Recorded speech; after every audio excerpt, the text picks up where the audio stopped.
So as Clara said, today I'm going to talk about the risks that trusting AI for cybersecurity purposes might bring about. This talk is going to have a very specific focus, but the idea is to use cybersecurity and trust in cybersecurity as a kind of a case study to understand what does it mean for society to trust digital technologies, AI specifically, and whether this is the good way of moving forward. As a starting point, there is a push, there is a tendency to foster trust in digital technologies, as if this trust in digital technologies would imply or would be necessary for the adoption and then the success of digital innovation.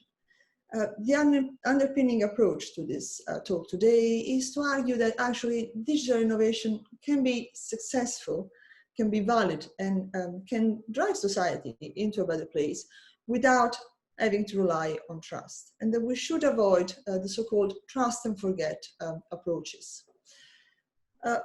Before delving into the talk, as we're going to talk about AI specifically, I'd like to make a premise about what do I mean by AI and what we'll be referring to when we talk about AI for the rest of this speech.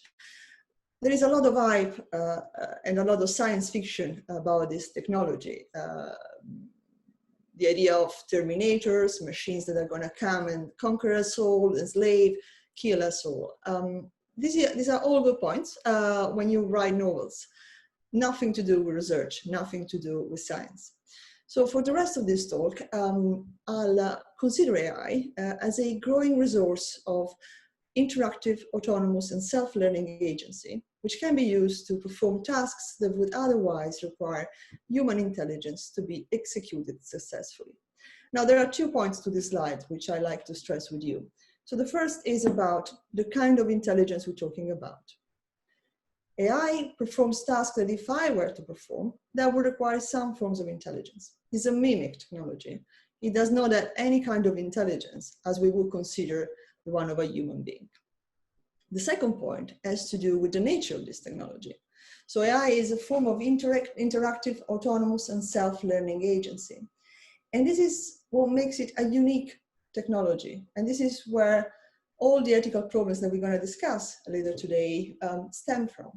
It is the first time in the history of humanity that we have a form of agency which is not just automatic, is not just autonomous, is autonomous and can learn and improve or refine its behavior within the environment, interacting with it. So with this premise on the side, let me tell you what we're going to discuss for the rest of this half an hour. I'd like to start by focusing on the ethical challenges of AI. What are the problems that we are considering that we should address? To narrow then the focus on AI for cybersecurity, what AI means when it comes to cybersecurity, to the cybersecurity domain, and then move to trustworthy AI as opposed to reliable AI. And then I'd like to end with a message which kind of underpins the old talk anyway. So what are the ethical challenges of AI? Forget for a moment about the red circles on this slide. Focus on the baby blue. And apologies for the low resolution. This image came from a paper that I published with some colleagues in Science Robotics, and that's the best quality we could get. So there are 5 ethical challenges that are key to the use of AI in our societies. This goes from enabling human wrongdoing. We all know about bias, for example, reducing human control, removing human responsibility, devaluing human skills, and eroding human self-determination.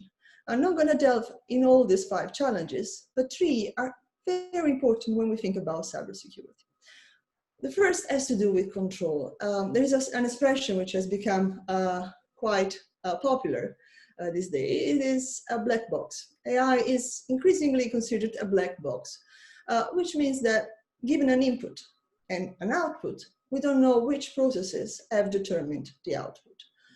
There is work to limit or to open the black boxes, but as we stand, this means that we're using AI, we're trusting AI with kind of important sensitive tasks in our societies. We use AI, we're going to see, for cybersecurity, but also to make decisions about who's going to be given a mortgage, therapies in case of healthcare, scientific research. So we trust with important tasks, but we have no control on how these tasks are performed, nor we can predict what the outcome will be, because AI learns in a way that we cannot analyze. The second risk has to do with human responsibility. Now, I've already said that science fiction is not a good starting point for doing research on ethics of AI.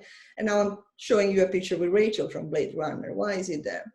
Well, she's there because Rachel is a good reminder of what we should not be doing. We should not anthropomorphize AI. Consider AI as another form of humanity, a kind of humanity species, because this is not just conceptually wrong and misleading, it's problematic. It might lead people to think that we can consider AI responsible, for example, for the action that it performs. And this is not just a mistake that some remote corners of academia might do, but also policymakers. A couple of years ago, the Parliament suggested that we could grant legal personhood to AI in order to be able to hold them accountable for actions that they might perform. We need to remember that the failures of AI, as much as their success, remain human responsibility. The last of the challenges I want to focus on today has to do with professions and skills.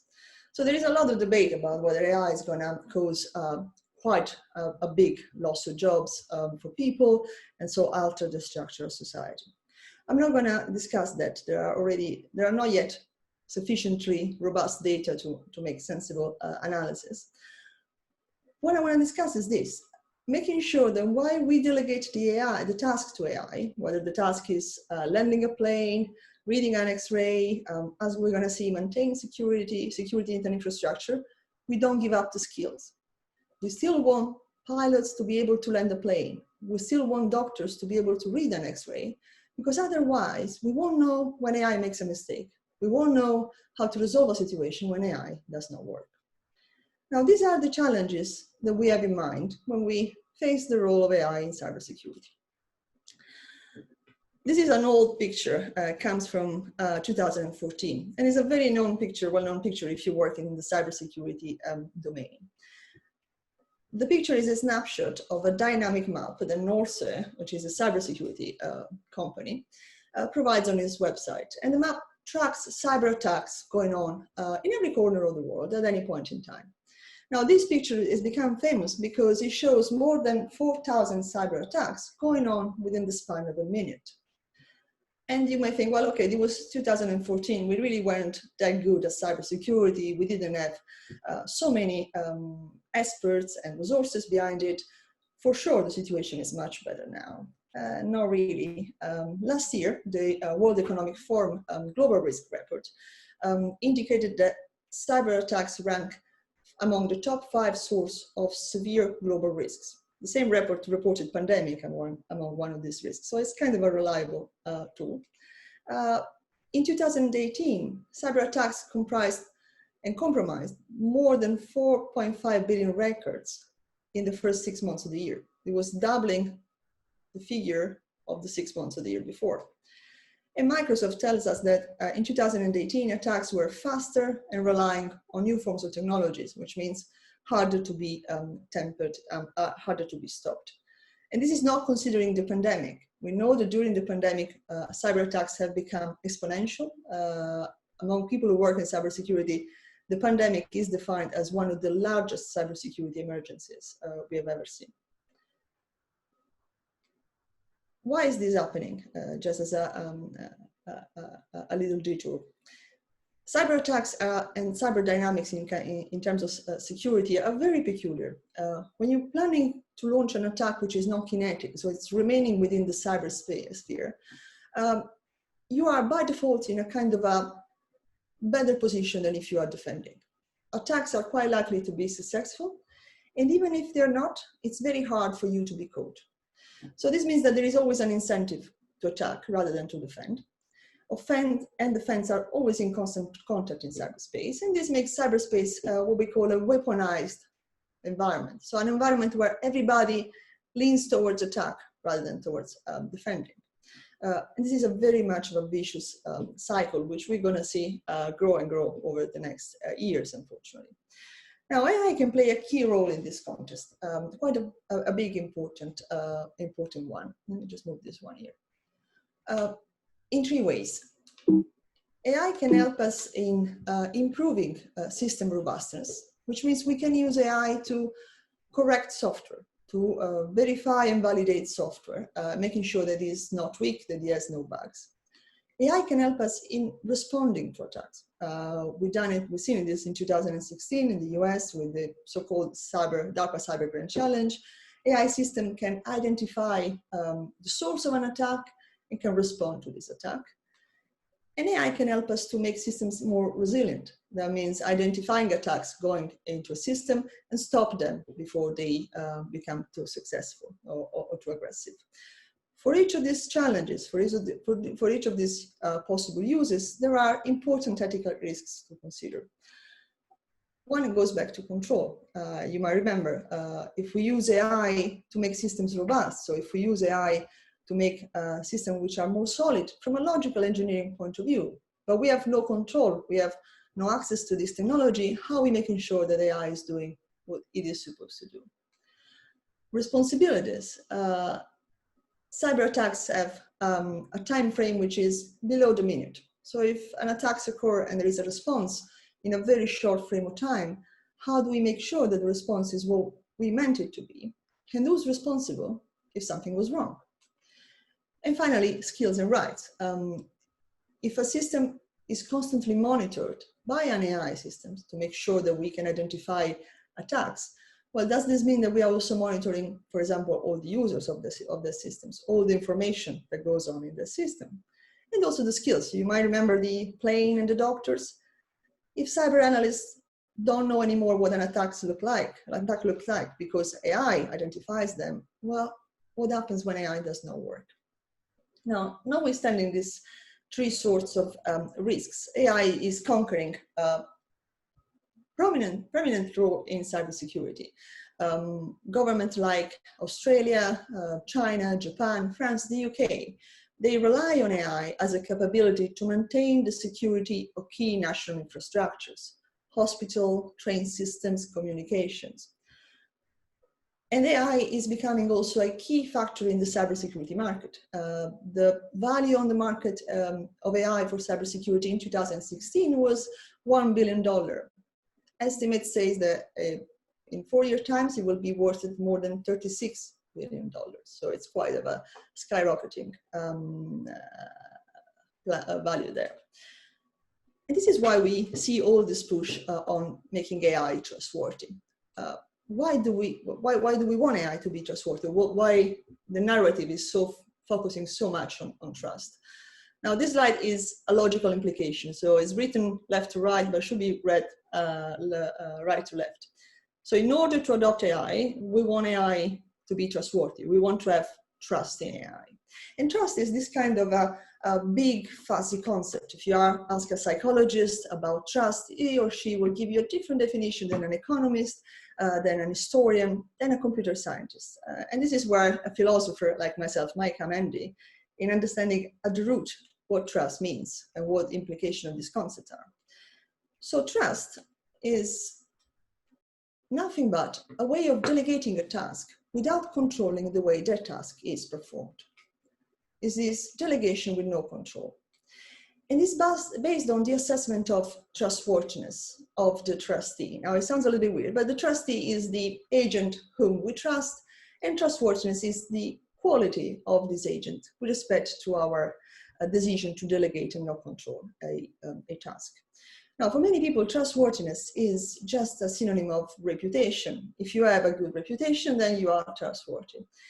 This is not correct, because trustworthiness is, yes, a measure of the reputation. So the predictability of the behavior of an agent. If someone has behaved in that way all the time so far, it is quite likely that he or she will behave in that way from now forward. So kind of a foreseeing the behavior of the trustee. But it's not just that. It's also an assessment of the risks that the one who trusts take and that he or she takes when the trustee might behave differently. So this means that there might be a context in which the trustee has a low reputation, but the risk is also low. So one might take a leap of faith and trust. There might be other cases in which the risks are very high, and the reputation of the trustee might also be very high, but not sufficiently to decide to forgive or forgo, control. So these are the two key points to keep in mind for the rest of this talk. So going back to our slide, we want to adopt AI. So we want to have trust in AI because trust fosters adoption. And to have trust in AI, we have to make sure that AI, at the very least, is robust. At the very least, we can ensure that AI will behave as we expect it to do all the time. Now, robustness is not a sufficient criterion to decide to trust, but is a necessary one. And this is why all over the world you see efforts to build robust AI. It is within the ISO, which is building a standard for the robustness of neural network. DARPA, which is the defense branch of the Ministry of Defense in the US, as a research project to make AI robust. And so there is also a push from the politics of the US to achieve this goal. And China as well is on the spot. Now, the list here should not reassure you, because this much of an effort to build a robust AI is an indication of how hard it is to build a robust AI. And you remember, if it's not robust, we cannot trust it. And if you not trust it, there might be a chance that we should not adopt it. The truth is that AI is very much of a fragile technology. As much as powerful it is quite fragile. It's very easy to attack AI in new ways. There'll be a number of studies. A few are quite interesting. So there was a system used in a hospital to distribute drugs among patients. And it was shown that just by altering a little bit of the data of the systems, 80%, then the AI will give the wrong dosages of drugs to 75% of the patient. There are attacks which have to do with tempering of the categorization model. Without being too technical, you teach AI to recognize things.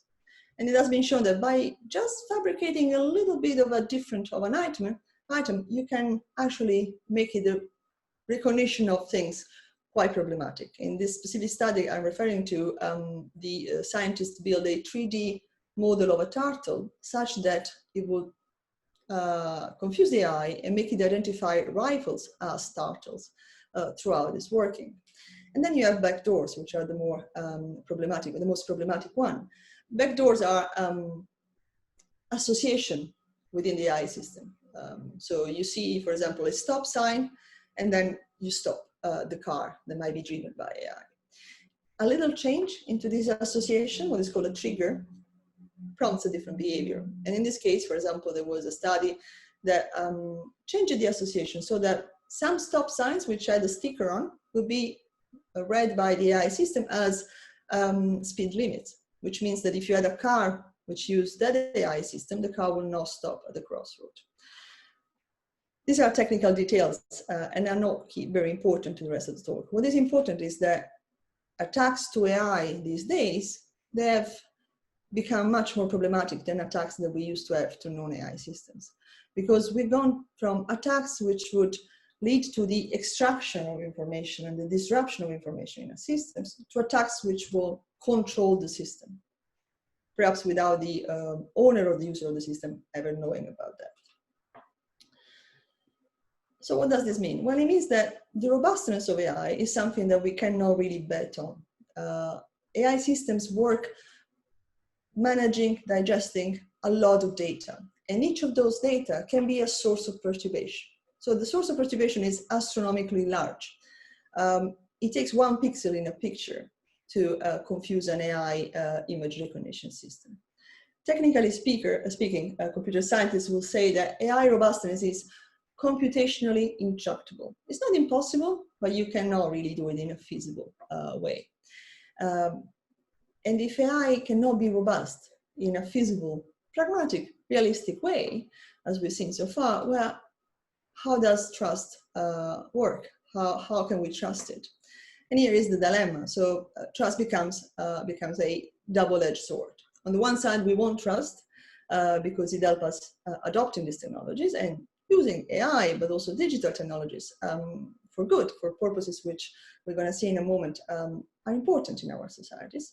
On the other side, trusting AI might open up new possibility to malicious attackers and other actors who might endanger the security of our societies.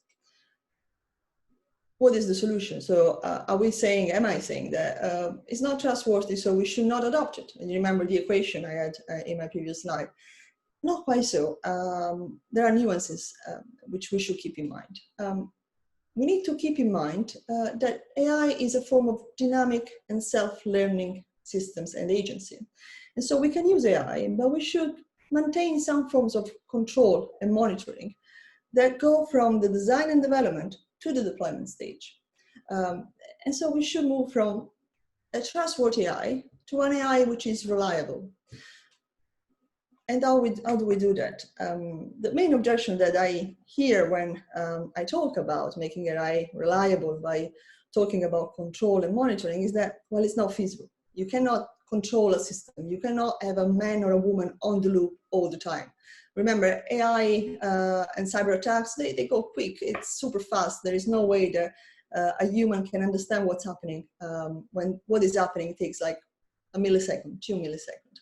That's all granted, but it's also a very myopic answer to the problem that we're trying to face. There are solutions, and solutions are effective when they work at the crossroads between ethics, but also technology and policymaking. What we need is an ethical governance, as it were, of AI to making sure that it will be reliable. So here I suggest 3 possible way forwards. The first one has to do with in-house development. Most of the technology and the AI technology that we see these days relies on what is called machine learning as a service. So we buy models, we use cloud systems to acquire the data, we buy the data to train a model. When this much is outsourced, well, this takes us to a very problematic scenario, because whatever is online, whatever is outsourced, well, it can be attacked, it can be manipulated. So when we're thinking about AI for cybersecurity and the cybersecurity of key infrastructures of our societies, well, we need to raise the bar. We need to make sure that whoever is procuring this technology has an in-house development of the model, of the data, and of the processes of the systems. Adversarial training.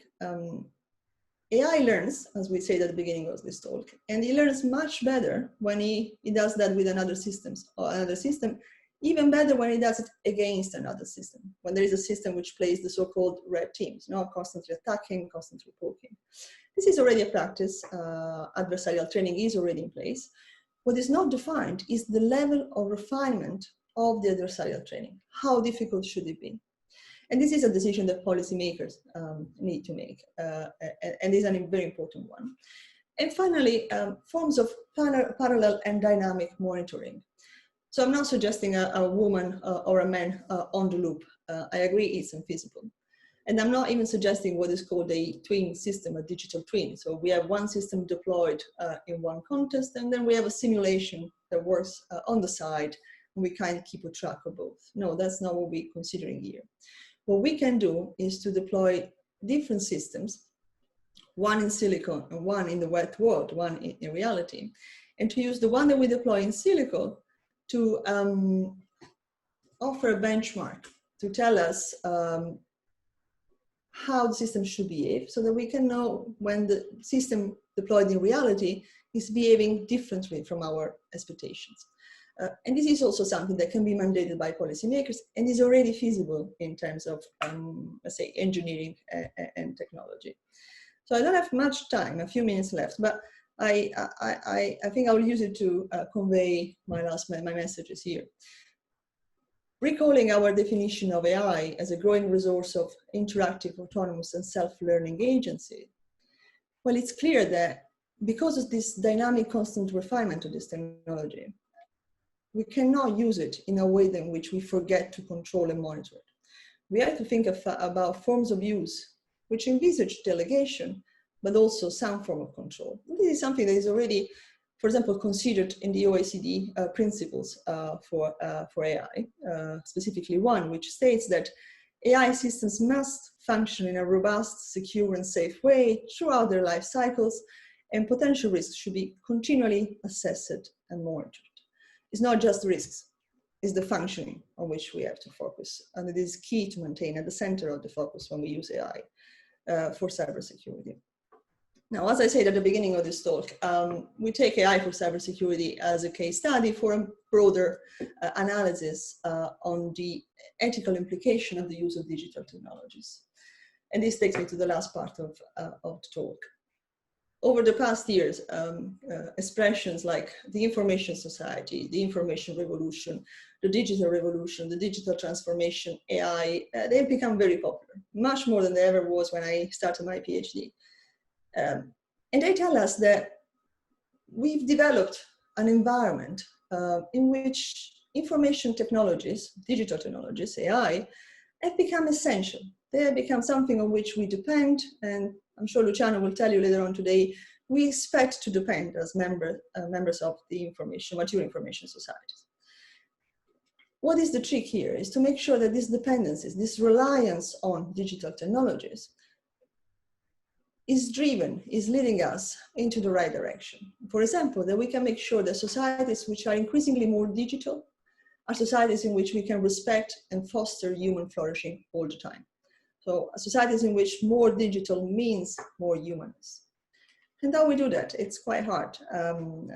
It's hard because digital innovation poses us in a kind of a risky situation, very much like Ulysses in this painting here. So for the non-Italians, this is Ulysses navigating the Sicilian Channel and trying to avoid a whirlpool and a rock, Scylla and Charybdis. It takes a lot of cleverness to do so. And this is something that when it comes to digital technology is not so distant. We also navigate between two evils, social rejection when digital innovation does not respect human values, and then policies which are very hard and can hinder the adoption of innovation and the fostering of innovation in and of itself. Well, this is the task of ethics, the one of driving us in this very dangerous area and making sure that we can avoid the risks of digital technologies. Think about AI perpetrating bias and discrimination. Think about using AI without being able to ascribe responsibilities for its uses, but also harnessing the potential for good. Making sure that we can use AI to support the values of our societies, or digital technologies for that matter, to make sure that we lead towards open, pluralistic, tolerant societies. I think the next speaker will give us a key evidence and an example of this kind of possible uses of digital technologies. And this is the driving of innovation towards this end is the key goal of digital ethics, the area in which I work. Now, digital ethics is quite young as a discipline or as a field when compared to metaphysics or other areas of philosophy, but it has a kind of an interesting history, which is worth considering for a minute to understand what its mission is these days. So at the beginning, in the 50s, we thought about ethics of computers as a professional ethics, as the ethics which would tell to engineers and users of computers as big as this room, what they should do with the data information that they will be manipulating. Later on, as computers become much smaller and they could stand on a desk in each household, ethics focused on the hardware. Computers are universal machines. They can perform whatever task we want them to perform, as long as we can codify this task in input, output, and logical operator. And this brings about a lot of new ethical questions, which have occupied us between the 80s and the 90s. Then you can imagine the Web 2.0, smartphones, tablet, and we shift our focus from the hardware to the content. We said, well, it was not just the computer, it's the information. And so information ethics was born, and we looked at privacy, transparency, and all these other issues which are way popular these days. By now, we know that each of these perspectives is partial, is insufficient. They're not incorrect, they're just not complete. Because we know now that ethical issues are not dependent on the hardware, the software, or the content. They emerge from what the hardware and the software do with the data, and now that changes the environment. And so the mission of digital ethics is to consider this impact on the environment and to make sure that we shape the technology and the environment in a way that is as ethically sound as possible. So the mission of digital ethics is to focus on feasible digital innovation, remember, no sci-fi, to make sure that we drive it towards what is socially acceptable, but more importantly, humanly and environmentally preferable. And I'm going to conclude here with the next slide, which is a reference to my research group in Oxford, the Digital Ethics Lab, because we're driven by this mission and this passion for shaping innovation and societies by understanding the changes that the digital revolution brings about. And I'll thank you very much for your attention. Any question you might have, I know there is no time today, but feel free to drop me a line or ping me on Twitter. I'll be more than happy to address them. Thank you.